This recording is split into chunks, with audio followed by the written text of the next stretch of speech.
Hey, everybody, welcome to Myopia Movies. This week, we continue Keiko-vember by talking about Rodgers and Hammerstein's Cinderella. Now, this was a ABC channel exclusive from Disney. I remember watching it live, and we'll talk all about that. But another great choice for Keiko-vember that I never would have thought of. It's always good to have new picks and new people. Anyway, thanks for doing all you do to keep us on the charts. I hope you're having a good November, as I'm recording this on a day away from having a nice long Thanksgiving break with my family. So from our family to yours, I hope everything's going great. And don't worry, I know sometimes Thanksgiving can be stressful, being with the family and such. So next week, I can guarantee you for Thanksgiving, there will be another new episode to listen in the car or after dinner or whatever. So thanks.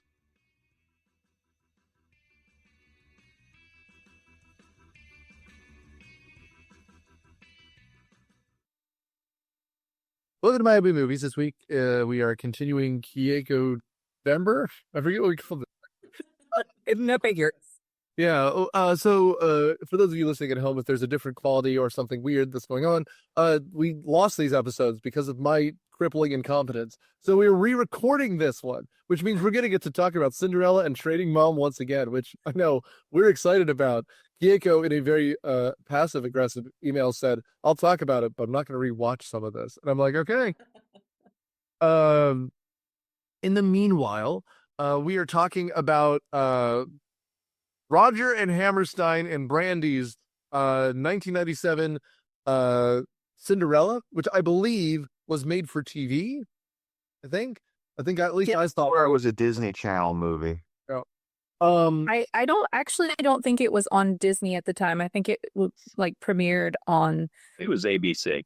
Yeah, ABC, one of those regular channels. What were those called? Networks. They are channels. Yeah. And so we have a musical starring Brandy, Norwood, Whitney Houston, Bernadette Peters, Whoopi Goldberg, and Paolo Montalban. So forget Jason Alexander. He's fun.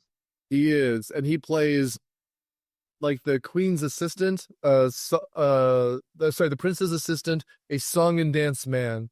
But in case you're curious, because I've forgotten.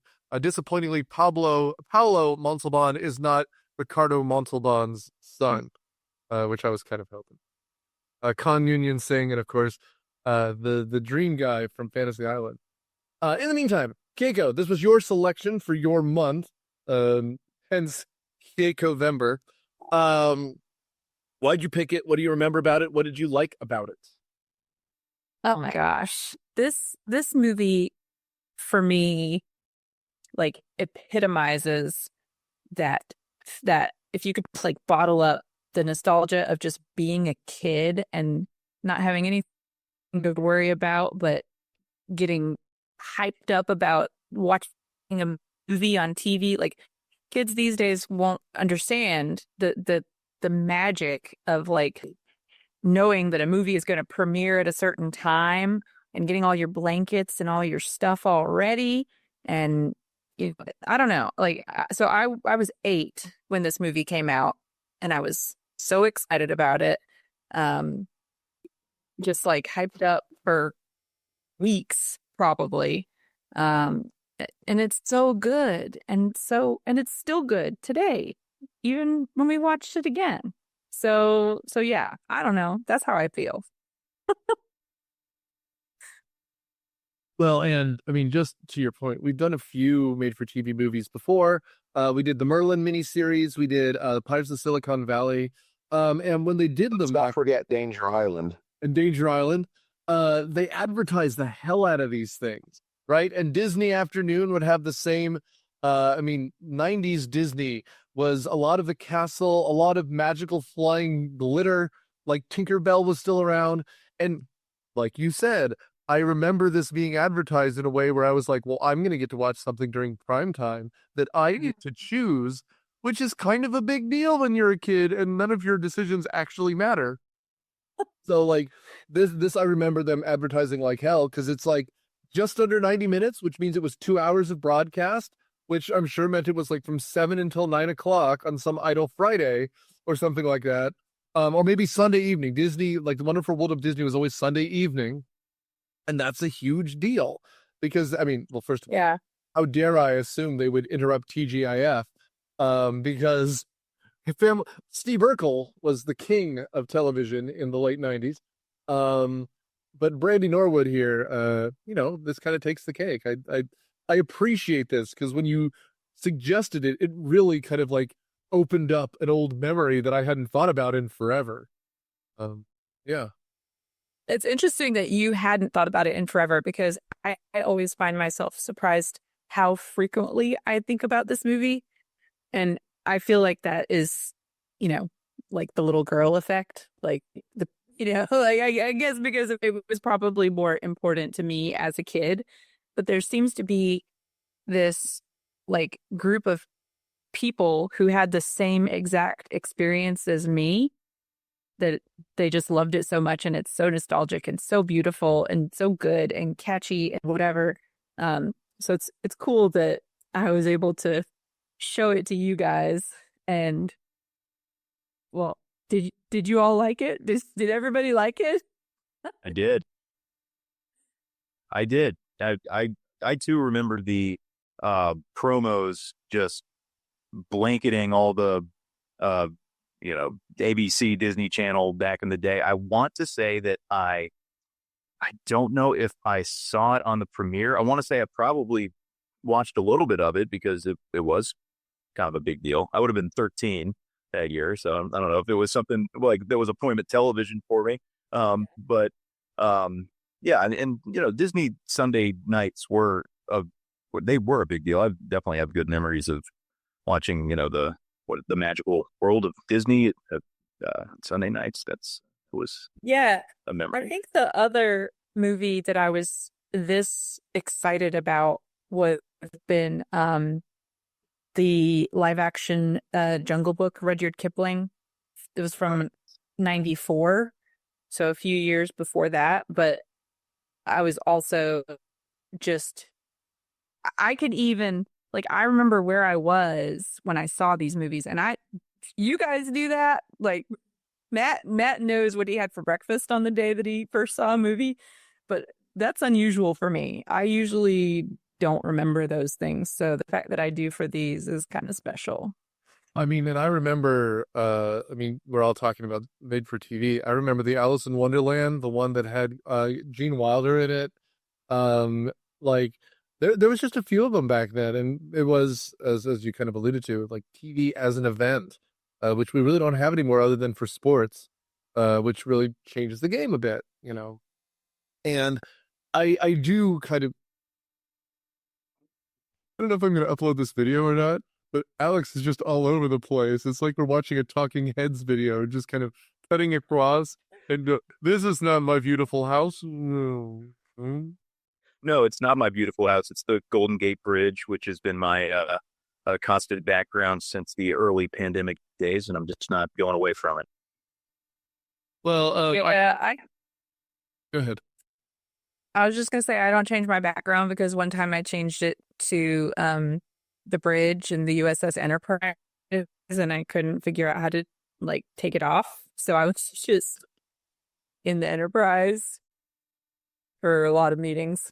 So we did with friend of the show Daniel, not Daniel Suttis, the other one, our comic book guy, the Punisher.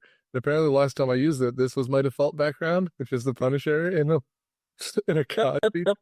Because we did this movie, and I just kept changing it for there's the guy from The Tick, there's Batman, and there's the Punisher. Just Punisher. Yeah, he looks like he's gonna punish somebody. Ready to punish. Yeah. There's Dolly Parton and Schwarzenegger. I don't know why it's so cropped, but there's something from the Hudson River School. So let's talk about the movie. Yeah. So something that I wanted to discuss was the concept of a play as a movie, because I don't know how common it was especially at that time. Like now you're starting to see this kind of style more where it's set up as though it is a play, but it's a movie. It's kind of like this weird, like both worlds. And I was just curious if this was one of the first ones that really did that, or maybe there were others before that I don't know of. I think you're correct, but also kind of flipping it around in that this was a thing that happened a lot between the late 90s or mid 90s and early 2000s, where you would do, because again, this is still Rodgers and Hammerstein. These are like classic, Yeah. right? Like I remember there was a Matthew Broderick doing The Music Man that ended up on TV as well. And it's the same thing you described, which is that it's filmed and it's staged like it's a musical. They just do it on a soundstage so that you can do these things bigger. And you don't have to do them completely live. But this is probably one of the early ones that did it specifically like this. Because again, you bring up Oklahoma or The Music Man, what's her name? Or what's his name? Meredith. These are plays that people know.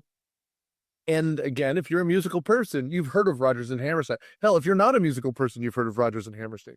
So I imagine they did this on purpose this way because that was the thing that they were doing.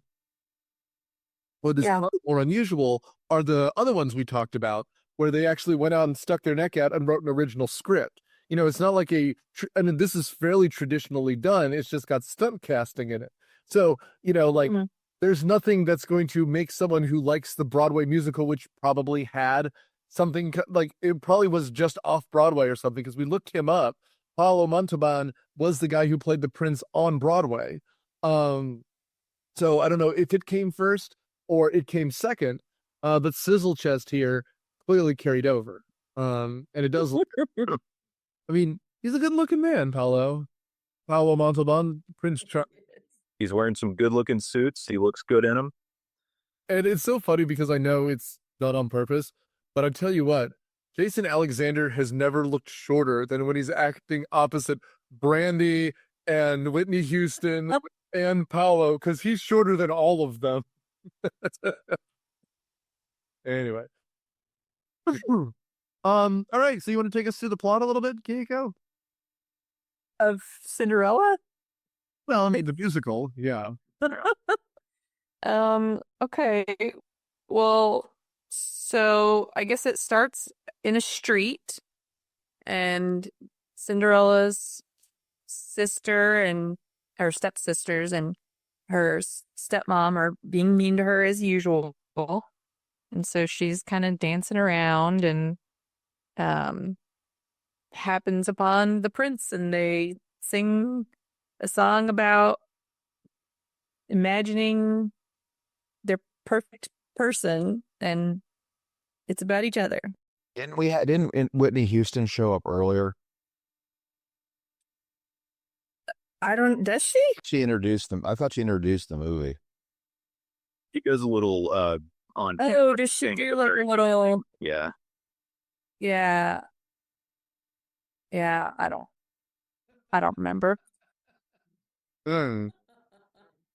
Whatever. Bernadette Peters shows up. I don't know.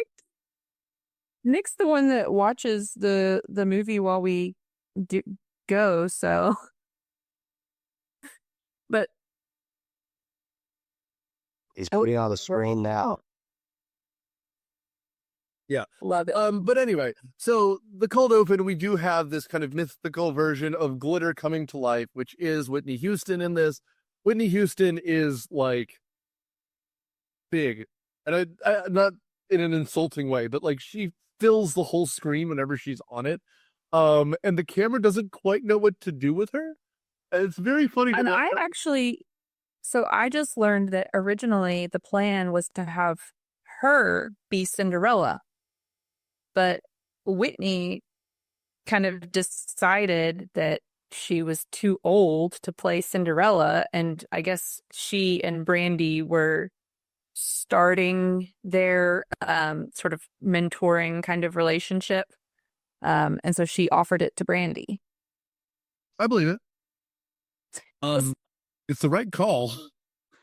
So where was Brandy in her career at this point? I think this was maybe her first movie role. Yeah, she hadn't started Moesha yet.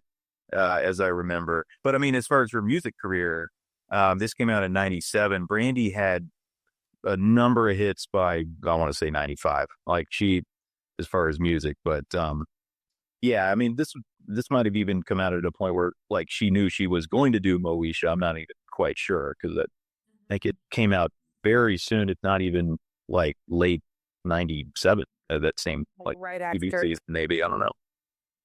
Well, I mean, and I believe it because I Want to Be Down her first one? Her first single? Down. I Want to Be Down? Yeah, gosh, I could revisit these. I might know. I think her big songs I'd know if I heard them, but the only one that's coming to mind is The Boy Is Mine, which was a big one. She did with Monica, right? Yeah, Monica duet. Yeah, that was huge. Well, and She also had that was like, I remember it was, So Sitting Up in My Room. I do remember that one very well. was it Full Moon, where in the video she was pregnant? Whoa. And that was like a big deal, like for a singer to be pregnant in I video. No, I do, and I'm trying to remember. I don't think the song was called Full Moon. I think it had another name, but I know what you're talking about. I remember she wore like a yellow baby doll dress. Well, and maybe I'm wrong. Maybe I remember this incorrectly, but she was always supposed to be more, not squeaky clean, but like she would have opposite people who were much more out there. You know, like she would do music videos with like Ray J and Lil' Kim, and she was supposed to be the girl next door type. Mm-hmm. I remember Celebrity Deathmatch was Brandy versus Courtney Cobain or something. Courtney Love. And like Brandy is so sweet and Courtney Love is so mean and trashy. Man, when you said Courtney Cobain, my heart stopped cold. I don't know about Alex. Alex clearly also had a visceral reaction to that. You know, Think that was a real celebrity death match? it was claymation. Well, but no, I realize that celebrity death match is claymation and it's not the real people. So thank you for explaining that to me. Because He eventually won because she gave Courtney Love a bear cub as a present, and the bear's mom showed up and ate her. I want to give you a bear. This wonderful bear cub. That ended up having something else come along with it. that is something Brandy would do. I am highly impressed you remember Celebrity Deathmatch. We're getting some details here of Keiko remembering what Brandy wore in a music video in which she was pregnant 30 years ago, and Matt with Celebrity Deathmatch. I mean, to be fair though, like I tended to remember how little someone like Lil' Kim was wearing. It'd be like asking me to describe what Cardi B's wearing in WAP. Be like, well, not a lie is the answer. And so you're right. She's the one who's actually modestly dressed, who's wearing an outfit. But whatever. Oh, right. She did that music video with Debrat too. You Don't Know Me Like You Used to. I feel like I would know her songs if I heard them, but I don't remember most of them. Well, I mean, that's fine. Now she's more of an actor than a musician, I would guess. Well, and I actually recently learned that she and the Prince reprised their roles because Disney has The Descendants, which I still don't fully understand. I think it's supposed to be like the preteen children. All the villains on the hill, they all started banging, and these are their kids. Okay. Well, that's In the theme song, Matt. That is what happens. That is what happens. That is how all children are. That's what happens when superheroes bang too. Yeah. Kevin will happen in villain internment camps. Yeah. It's your brain. Oh, that's funny. But yeah, so we should talk about this movie eventually. Essentially, the prince is doing kind of like an Aladdin thing. Yeah. Right, like he's walking through the town. Well, I guess it's the Princess Jasmine thing. He's walking through the town pretending he's not a royal. He's just a regular person. Just a regular person surrounded by people wearing the most costumey costumes that have ever costumed. I do like that they lean into this. And I guess it's something I was thinking about when you said Whitney Houston was originally supposed to be the princess, Cinderella, because on stage it doesn't really matter. When you're 20 rows back, all you need is someone with a loud voice who can project. And so she could be, 20 years older than the prince. It doesn't really matter because that's not how it works. On screen, it does. Yeah. However, I do appreciate the fact that they don't change these costumes at all. This really does look like you've wandered onto the set of, I don't know, a high school production or something, because the colors are bright and everything is vivid and kind of pastel, and it's a lot. But that makes it work. Like, that a lot of the top hats and stuff, it reminds me of Muppet Christmas Carol or something, where there's just Yeah. big, shiny, over-the-top outfits. I'm like, all right, we're here. Why not? Let's do it. Dude, truly the late 90s jacked up to 11 with the set decorations as well.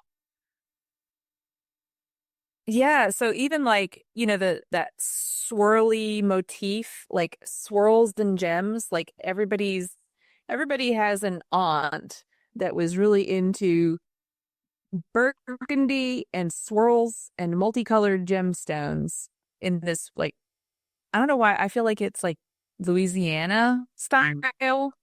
But like Cinderella's house, like the way the stepmother, it has the house decorated and everything. It's just so over the top. It's so cool.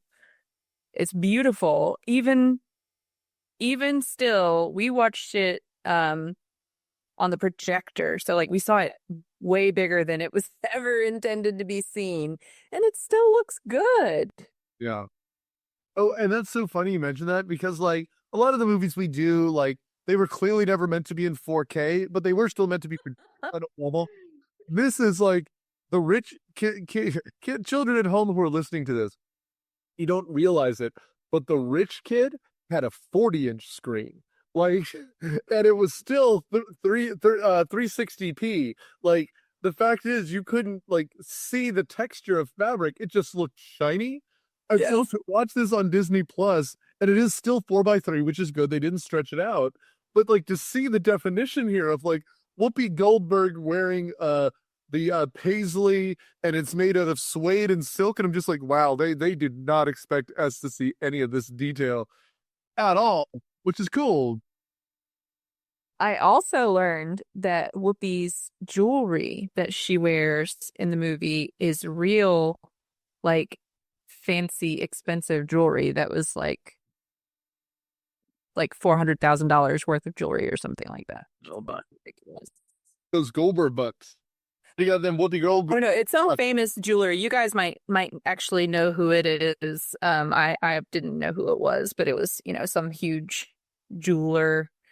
And actually, speaking of Whoopi Goldberg, and what we haven't said yet about Brandy is this movie did the intentionally diverse casting way, way before anybody even had that as a thought in their mind. And it works so well. Like, it doesn't matter. Oh, they've got good cast. I mean, Whoopi Goldberg is the queen. Not Khan Noonien Singh's son is the prince, and he's a lively fellow, and the king is kind of sarcastic and droll. Yep. Oh, if I was 20 years younger, you'd what? I'd be 20 years younger. And don't perv on your daughter's girlfriend, on your son's girlfriend, please. Well, he clearly has a type. It's true. good point. Yeah, he does. But anyway, so I've looked this up for you because you're right. It's a guy named Harry Winston. Harry Winston donated $60 million worth of jewelry. I was way off on the price. Goodness. Wait, was that 16 or 60? 60, according to this. My goodness. Yeah. He is a designer himself. A Harry Winston watch, which I will not be able to ever afford. Let's see if I can find it. Like, I'm looking at these things and they are shiny in a way that scare me. Doesn't seem possible. Yes. This watch has more gems than I can imagine, which tells you plenty. And you know what else I learned? Which actually explains a lot.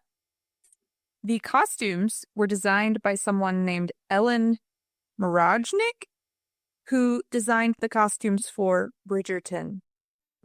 Oh, yeah. No, I can see that. That's cool. I just put in the chat a watch. This is the Ocean Bitrograde automatic 36 millimeter watch. It is diamond encrusted, 18 karat white gold automatic. Costs $146,400. Mother of pearl. I could see myself in that thing. Mm-hmm. There I'd be on the treadmill at the gym, running casually. Oh, this by Harry Winston watch.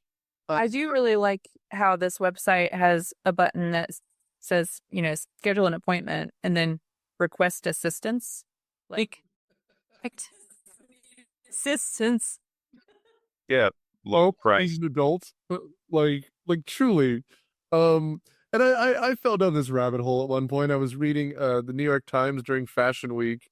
I know, name checking, but they were like, "These are the hot watches," and I'm like, "I like watches. Let's see."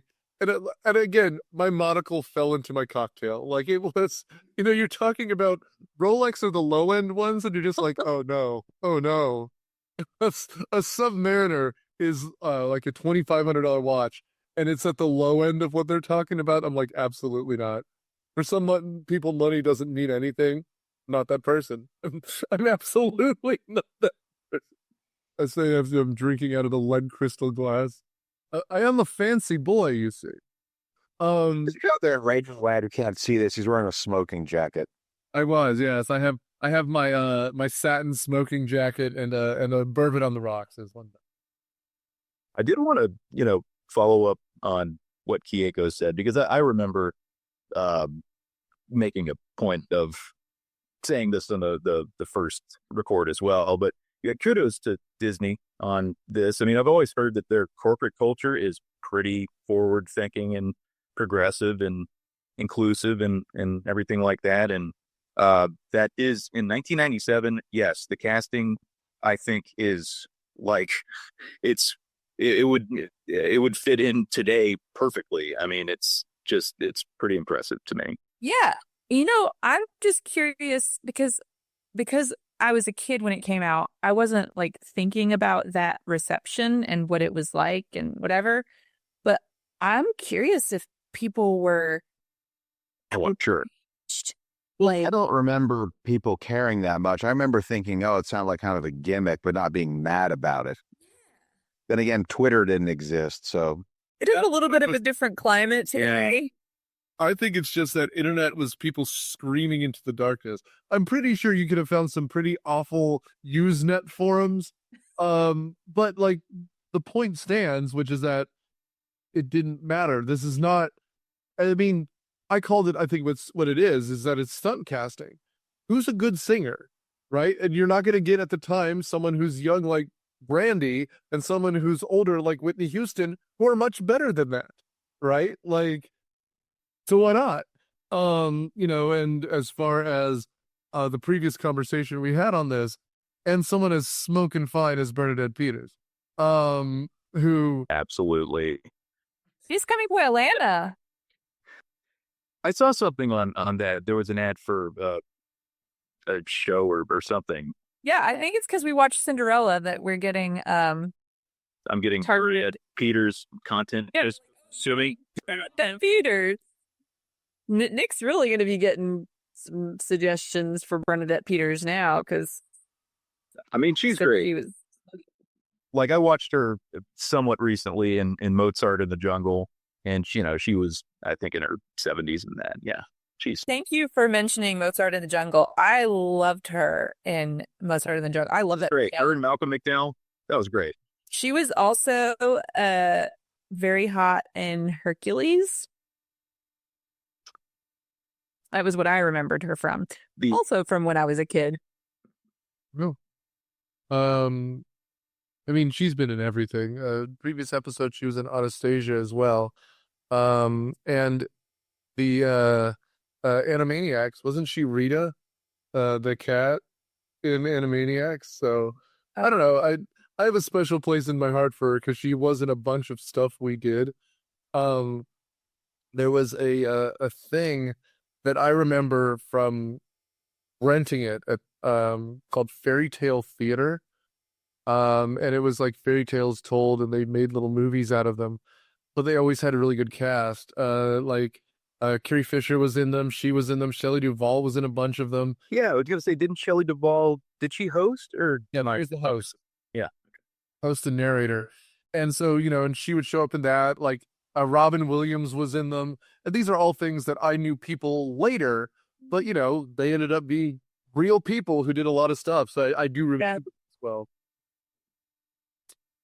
Anyway, so as far as the movie goes, the plot of Cinderella. So we can talk about this just as a musical, but we kind of mentioned this through Brandy has their two wicked stepsisters, and the stepmother is Bernadette Peters. I know we mentioned her. We didn't, I don't think, say what she actually did in the movie. Her wicked stepsisters are Veanne Cox, who plays Calliope, and Natalie Reid, Natalie Desselle Reid, who plays Minerva. The prince is surrounded by Jason Alexander, who plays Lionel, and of course he himself is a song and dance man, doing more Broadway now than anything else. But Victor Garber is King Maximilian, and his mother is Whoopi Goldberg, Queen Constantia, right? Constantina, excuse me, Queen Constantina. And Victor Garber is like the straight man to all the absurdity that's happening around him. As they kind of sing about their day and they move around, the prince decides he wants to throw together a ball so that he can meet an eligible bachelorette so that he can get married. Hoping He's very against the ball. Yeah, the prince does a lot. It's his parents, particularly his mom. but he wants to meet Cinderella again because he's now in love.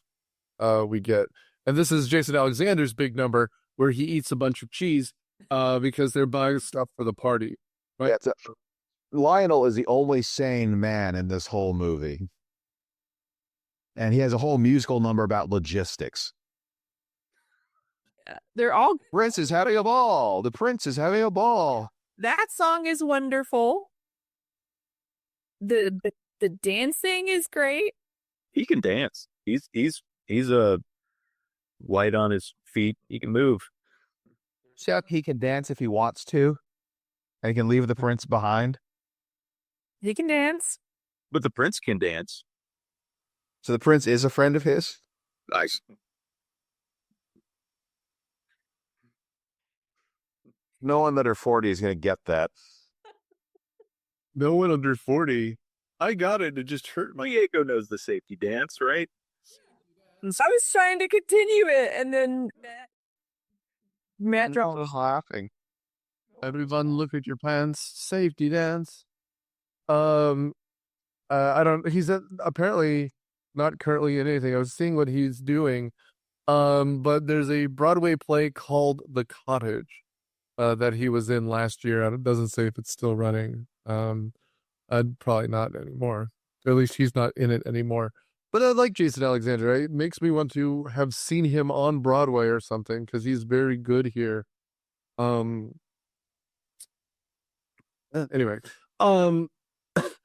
this is like in my head. This is what I think of when I think of musicals. If only that there's almost no dialogue. It's all songs. It's all sound.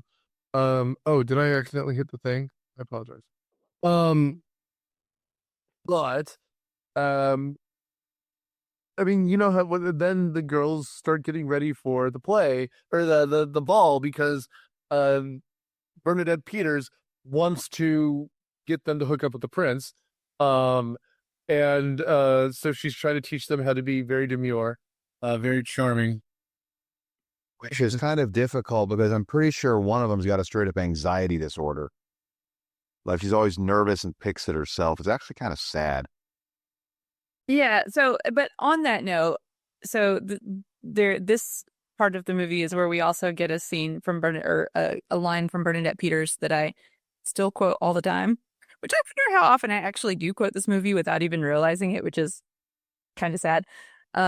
But she says beauty knows no pain when she's trying to, zip up one of the girls and she's got her foot on her back and she's got her, her little straps out. And I think of that every time I have to get cute for something and like dress up to go out. I think beauty knows no pain. Well, and I want to point that out because ironically, though you can't see it, it's the scene that's on right now. It's Minerva, and like she's tightening her corset.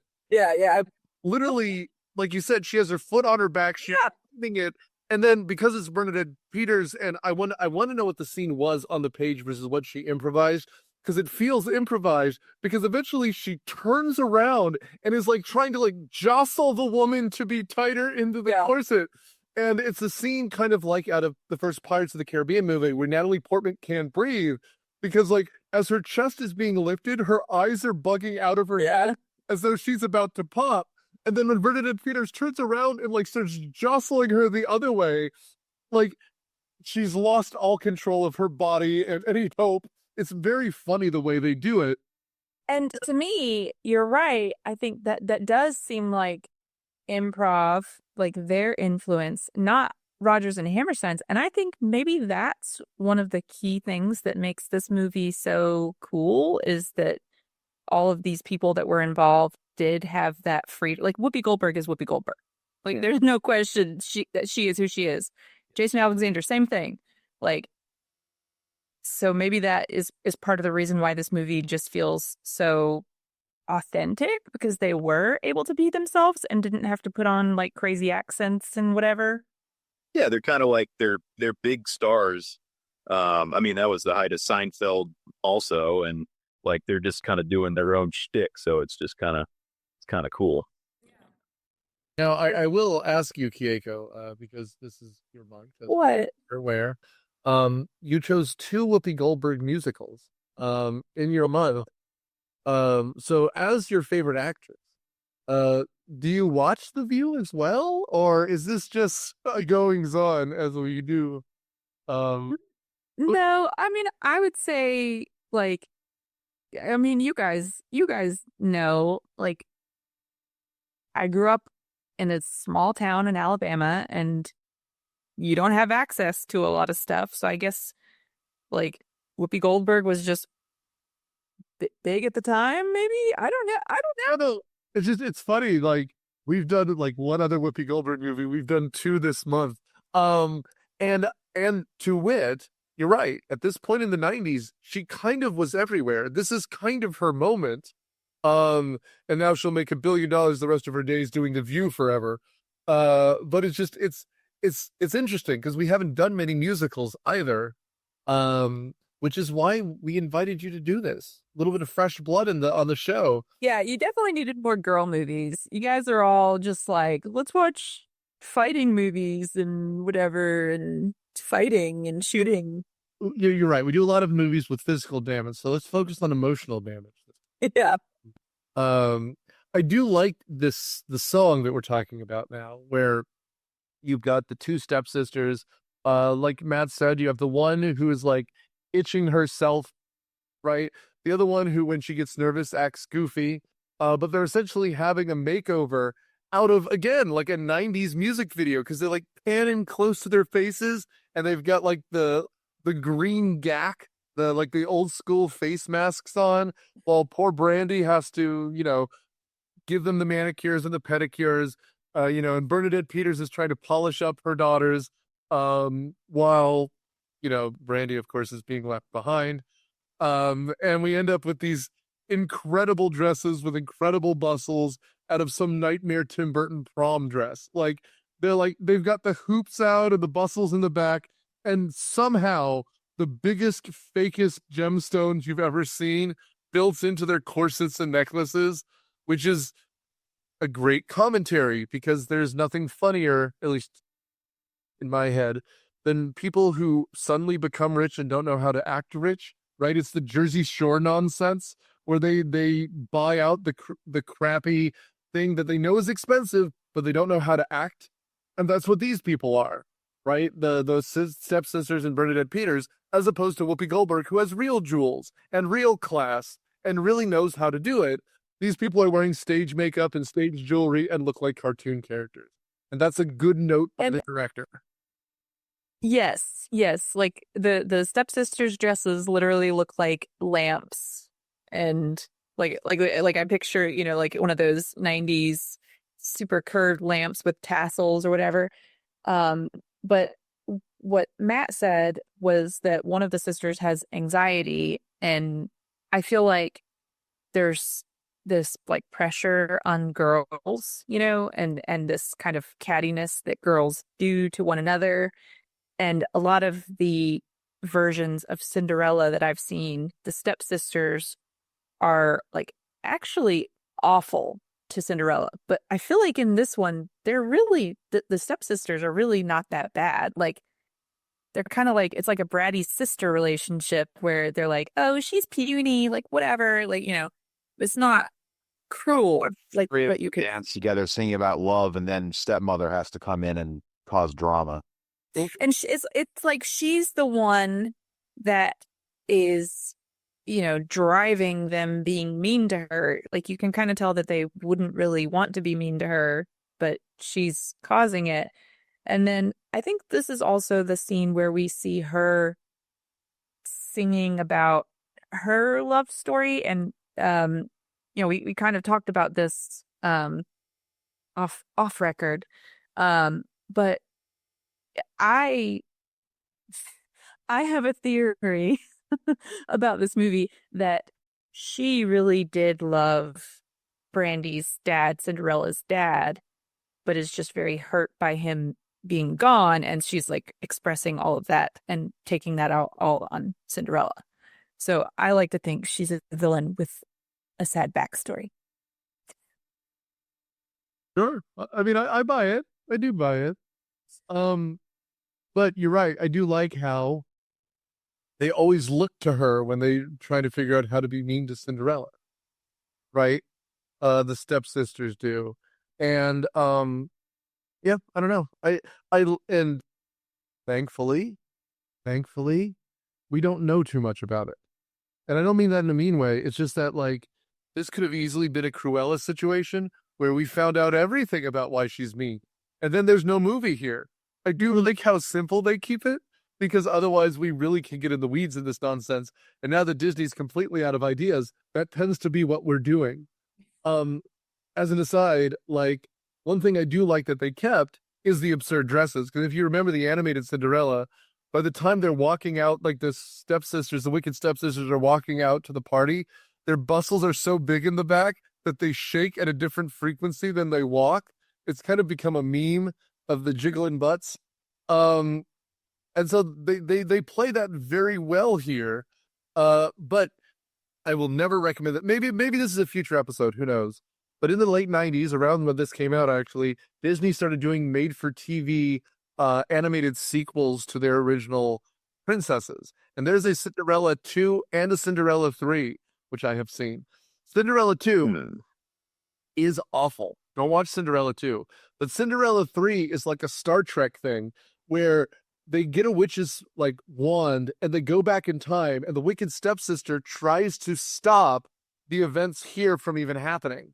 And so she intentionally sabotages Cinderella so that I think Calliope can end up marrying the prince. And Calliope ends up like really hating this situation where her stepmother is manipulating her into ruining her sister's happiness. It's like a Twilight Zone or something, or yeah, on Disney Plus. So that's so strange. That's similar to The Lion King, because I don't know if you guys know, The Lion King 2 is an amazing movie. It's like one of the best movies of all time. I haven't seen. Pride? Yeah. We need to watch that. I need to make sure that's on my list. We need to watch it. It's very good. The music's good. I think I told you guys about the time that I thought I put the movie on my wish list. And actually, I had put the soundtrack of The Lion King 2 on my wish list. So Chris was like, hey, I don't know why you wanted this soundtrack to, a Disney sequel? Yeah, let's sequel to it. But here you go. Whatever. Merry Christmas. It was actually awesome. I loved it. But I was sad that it wasn't the movie, but I was glad to have the soundtrack because it's very good. But that's similar to the third Lion King, which is The Lion King 1.5, where they revisit the first movie. Right. But it's just like from Timon and Pumbaa's perspective the entire time. So it's like them watching the movie happen. Yeah, it's Rosencrantz and Guildenstern are dead, but for the Lion King. I wonder why they did that. I wonder if it was like to reuse animation or. It's because Lion King is Hamlet, and there is a play by Tom Stoppard where they live inside Hamlet from the point of view of Rosencrantz and Guildenstern, called Rosencrantz and Guildenstern Are Dead. So they reuse the same idea, but you're right. I've seen it. It's very cute the way they do it. Or for those of you who don't like Shakespeare, it's a Back to the Future too, where they live inside the previous movie from the point of view of Marty McFly, once again stealing rock music from black people. I do think at one point we should just do a weird sequels month. It would be fun to do that. I like that idea. I do too, because we also need to watch Sister Act 2. So we got to Butcher 3. And look who's talking to.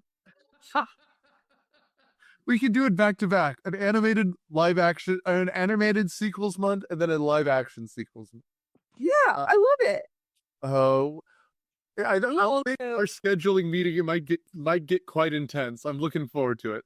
Yeah, no, I have a really long list. So we also just recently saw Tarzan the play through a local community theater, and it was really amazing. But to get the kids like hyped up for it, I was like, okay, so I'll show them, Disney's Tarzan. We watched Tarzan. They loved it.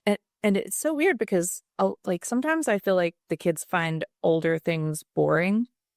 And especially if it's traditional animation, I can feel like they approach it with skepticism. Like there's this like, I don't know if I'm gonna like this. This looks weird, whatever. But they were so into it. They loved it.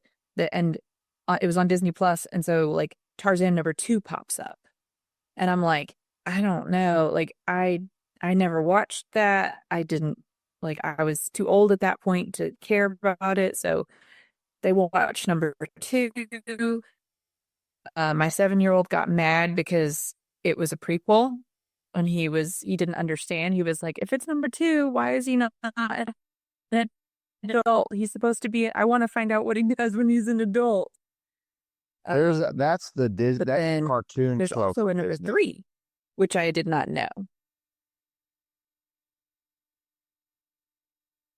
How is #3? Yeah, I know. I don't know. #3 is Tarzan and Jane. Oh, I saw a trailer for that. I don't know. I just wish occasionally Disney would come up with a new property. But we are where we are with it. Let's finish up this movie. You know how this goes, guys. Whitney Houston shows up as she does for us all. And she does the thing, she makes Brandy. God help me. I know, maybe stay tuned. She's all that, but you have an attractive, beautiful woman. So they put her in slightly baggy clothes and then they cover her hair and you're like, what a monster. And then they put her in a dress that shows her figure and you're like, oh, she was beautiful all along. No, she's still Brandy. But meanwhile, Whitney Houston shows up. It's like, you've been beautiful all along. No, she's still Brandy. Yeah. Then she turns a CGI pumpkin into a piece of plastic, which is kind of great. Go ahead, Alex. I'm sorry.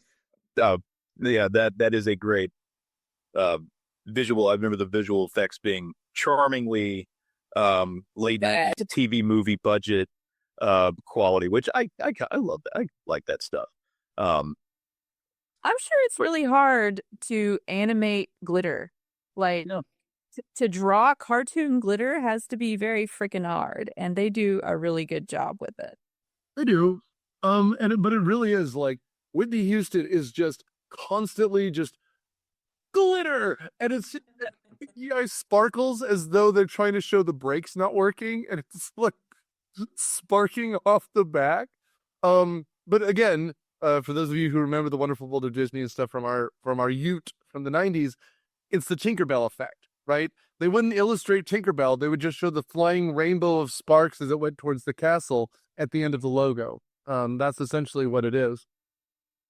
When we get to the party, we have this incredible, again, Rodgers and Hammerstein dance number where everyone's doing like a quadrille Like they're dancing together, and the prince couldn't be more bored by dancing with these incredibly beautiful women. Spend time with them. It's just like it's like speed dating, only less than that. Like dance, dance, dance, dance. You actually have to talk to anybody. God, this poor guy. I could see why he was just furious with his mother for setting this thing up.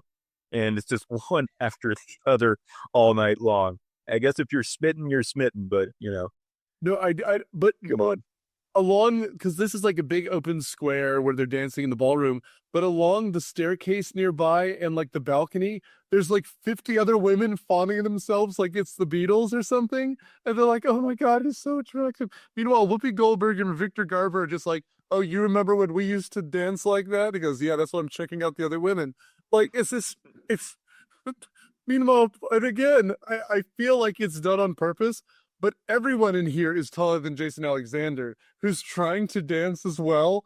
But the woman he's dancing with is like, I'm going to say 5'10", and he's still the 5'5" Jason Alexander we love, who's becoming more and more George Costanza every second. Like, his hair is getting tufted out, and he's losing his mind trying to keep Whoopi Goldberg happy. And Bernadette Peters is throwing herself at him hilariously, and he's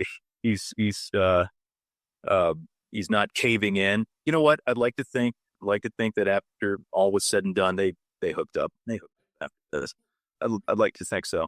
To your point, for what is a very chaste... Why would you want to punish Lionel like that? I actually... No way. I'm glad you said that, Alex, because I remembered that being their outcome. Like when I was watching it, I was expecting to see that happen. Yeah. But it didn't. Fan fiction opportunity, Keiko. Seen out as the movie, also known as the movie Misery. Yeah, but Misery, she'd break his leg. I mean, like, they're introduced to each other where, Jason Alexander's standing kind of against the wall. There's like, it's like a feature, like there's like a hole. It's not quite a window, but it's like an opening. And she thrusts her chest through. And again, it's a very chaste Disney movie, but she's showing all the cleavage in the world to be like, you should let my stepdaughters dance with the prince. And I'm just like, go on. Like, it's such a good joke here because Jason Alexander is completely nonplussed by the fact that this woman is throwing herself at her. But that gets the connection to the prince, and Minerva and Calliope do get to dance. Minerva's first, and I mean, good for her because she kind of smells it, right? Like she like rubs the back of his head, and like it's very and like Matt said, she gets her itchy on, and it's very uncomfortable for half a second. But She's the one that is trying to giggle and flit her eyes at him, so she looks like she's having a seizure. Dude, these two. There is a comedy movie somewhat with because they are very funny together. Yeah, they're good physical comedians too. Well, and Calliope, who's the thin one with the red curly hair, like when she dances, she's like flexing. It's very funny. Meanwhile, poor Jason Alexander is desperately trying to pull them off of her or her off of him. And then the dance speeds up so that other people can try dancing with it's very funny. But like, because the prince is trying to leave and he has to dance with all the women, so they double the tempo of the music, which is good.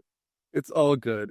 He does escape right as the fakest pumpkin you've ever seen. And it's only funny because if you've ever been to Disney World or seen any of the Disney stuff, the most iconic thing is Cinderella's coach, which is at the Electric Light Parade since the 1960s and is illuminated and it's silvery. And this is the cheapest Spirit Halloween nonsense you've ever seen. And it's very noticeable on the 4K transfer we got.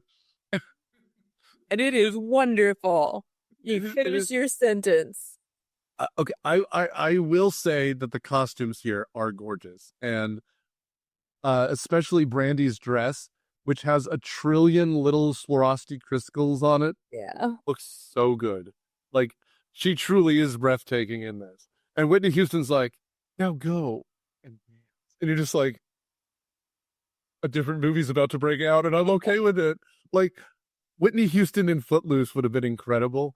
R.I.P. to Whitney Houston, of course. But there's just this weird intensity she brings, which makes this all the more incredible when we have, I guess, what is the second meet cute, because she leaves Whitney Houston, her fairy godmother, which I don't think I've said yet, and then appears at the top of the stairs as the world stops. Right, it's your perfect romantic moment.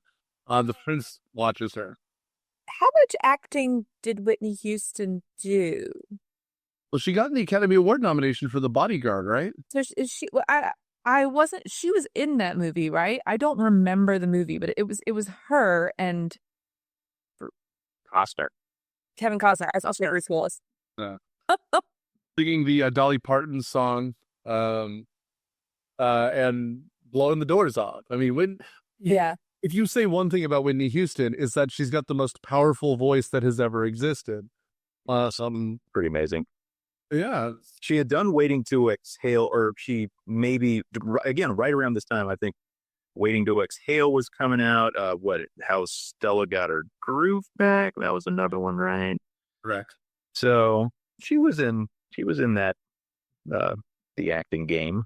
I was just curious because she seems so cool and like I don't know, just very, very good.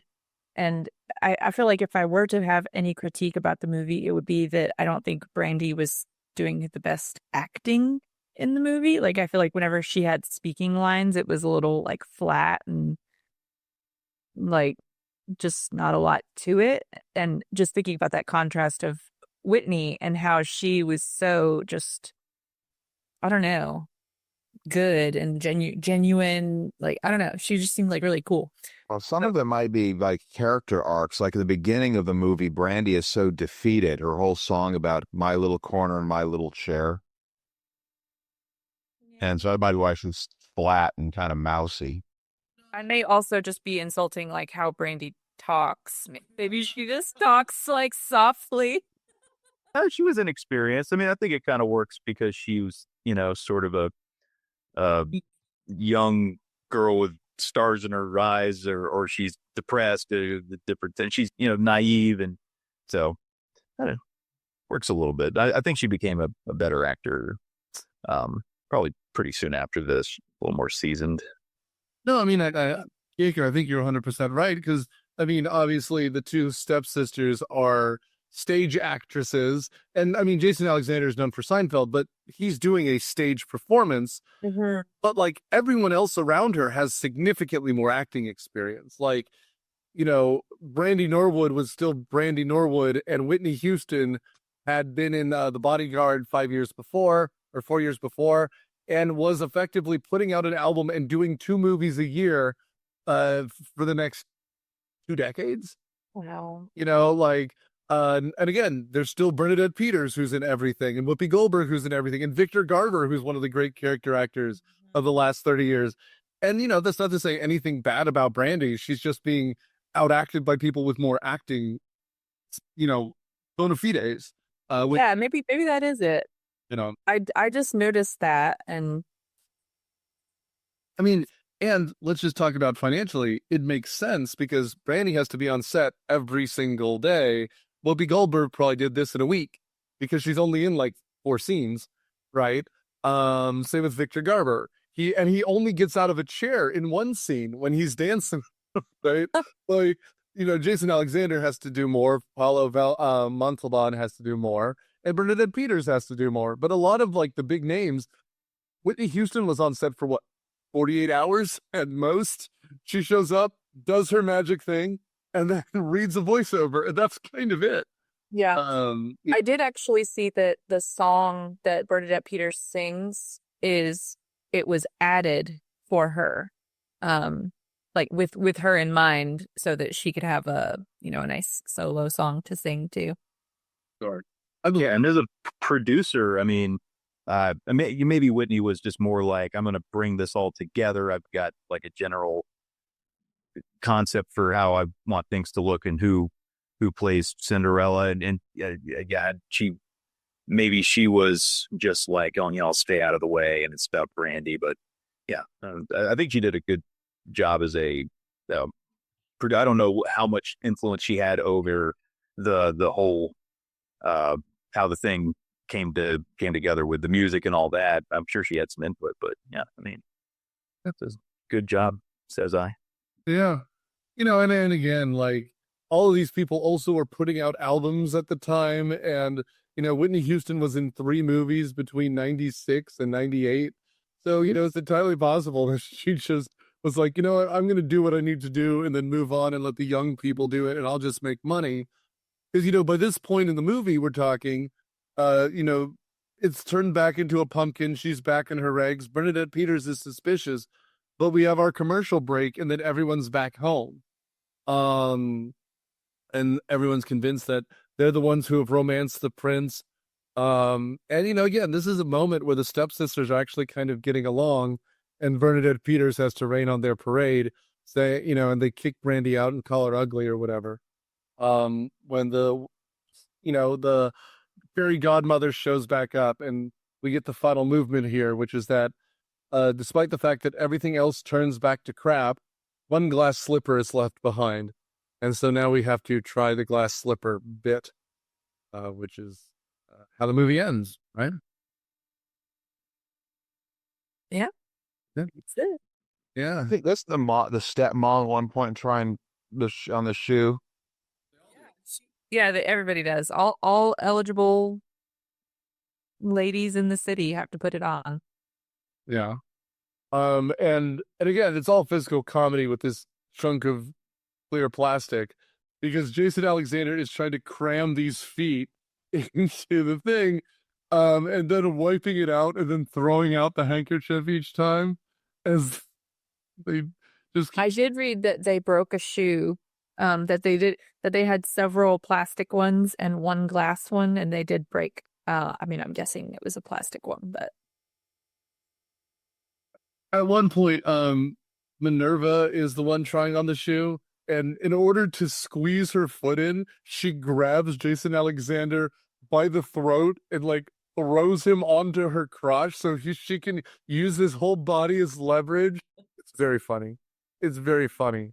Meanwhile, Bernadette Peters has locked Brandy in the kitchen and tries the shoe on herself. But Brandy is locked inside. And they're all pretending like Brandy does not exist. But she breaks into song, and so the prince hears her along with Jason Alexander to try on the shoe finally. Obviously it fits, and Cinderella. thriller. Yeah.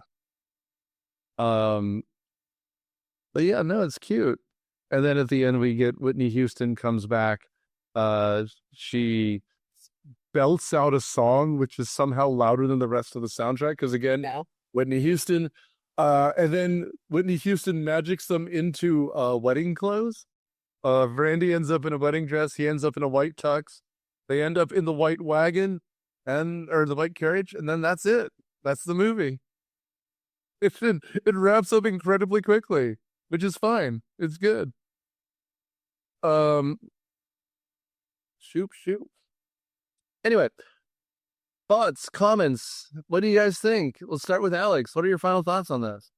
Yeah, I think this is a great modern take on Cinderella. Even for nearly 30 years ago, holds it up. Music is great, talented singers. It's just that fun. I like that over the top, like confrontationally garish late 90s aesthetic. It's just it's enjoyable. I like that. But yeah, I think Brandy is charming in the lead role. I think Paolo Montalban, we didn't talk about him all that much, but he's good. He's solid. He looks every bit the part of a prince, and yeah, I really enjoyed watching this. It was my first time certainly watching all the way through, but it's a good one. I'd recommend. Yeah. Recommend it to you. Yeah. Anyone who hasn't seen. Matt, what do you think? It was a lighthearted, cheerful movie. It's not something I'd probably see again, but it was entertaining. Fair. I'll go next. So Keiko, you can take us home. But I frankly, I hadn't thought of this in years before you suggested it. It's quite enjoyable. It makes me wish that they had done more like this. Like, right nowadays, when they do a remake, the remakes are exactly the same, almost shot for shot. They just replace animation with live action, and it usually is completely pointless and a crash grab. I like that they took it in a different direction this time by adapting a musical. And frankly, I wish they did more like this. I like event television like this because, kind of right where it's going to be. This is a good made-for-TV movie. It was good. I'd recommend it. Keiko? I love this movie. It's so good. It's so good. Everybody should watch this, especially if you have little girls. But I, as a boy mom, I showed it to my kids and they did enjoy it. So that says something. Everybody should watch this. It's good. I'm glad you guys liked it, even though Matt's never going to watch it again. Yeah. I mean, and just as an aside, we mentioned this, but like 2015, there was a live action Cinderella directed by Kenneth Branagh. That's the Disney movie live action starring Kate Blanchett and Richard Madden and Stellan Skarsgård and Helena Bonham Carter as this fairy godmother. And guess what? No one even talked about that when it came out. This was much more fun. So anyway, next week we wrap up Keiko-vember by talking about Trading Mom, another Disney made-for-TV movie. It's a lot. We'll go to Mom Island, and we'll talk about it next week. Thanks, everyone. Bye. Myopia Movies is a podcast production of Dude Letter Podcasting and is produced by Nick Hoffman. It is edited by Nurtrinet and Daniel Suttis and is hosted by Nick Hoffman, with production assistance by Matthew Quinn, Daniel Suttis, and Nurtrinet. The theme song is Surf Shimmy by Kevin MacLeod from Incomptech.com, licensed under the Creative Commons by Attribution 4 license, Creative Commons /licenses by /4.0. Thanks.